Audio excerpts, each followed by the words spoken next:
আপনারা দেখছেন the PD news, সোজা কথা সহজভাবে।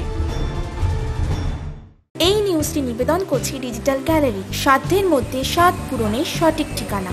সপ্তম শ্রেণীর ছাত্রীকে ধর্ষণের অভিযোগ উঠল প্রতিবেশী এক ব্যক্তির বিরুদ্ধে।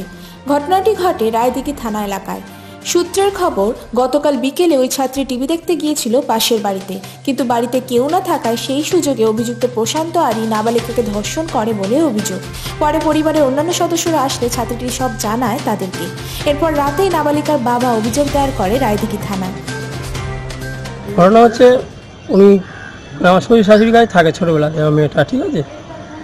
এবার মেয়ে থাকা বলে শ্বশুর শাশুড়ি মাঠে যায় ধান কাটতে, 5টার সময় এসে ওই আমার পাশে বাড়ি সুশান্ত আড়ি, আমার দাদু সম্পর্কে হয় আমার মেয়ের, উনি এসে ডেকে ডেকে বাড়ি ঢোকার পরে পাশে আমাদের তিনখানা ঘরের পাশে ঘরে নিয়ে গিয়ে জোর করে জামা প্যান্ট খুলে নোংরা কাজ করে।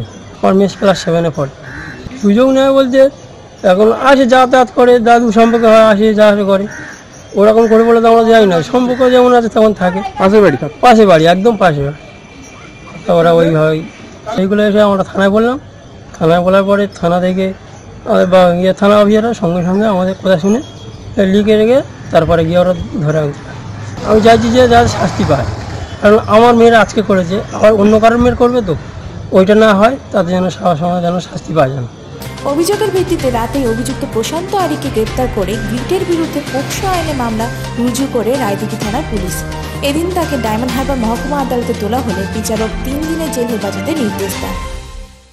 রায়দিঘি থেকে সুমন মাঝির report, the PD news. Anam automobiles, এখানে সুজুকি স্কুটি ও বাইক পাওয়া যায়। ডায়মন্ড হারবার কলেজ রোড, নতুন পোলের নিকটে। বিশদে জানতে যোগাযোগ করুন 9614991881 এবং 8116881869 নম্বরে। খবর দেখতে সাবস্ক্রাইব করুন আমাদের YouTube channel the PD news. Update থাকার জন্য বেল আইকন প্রেস করুন।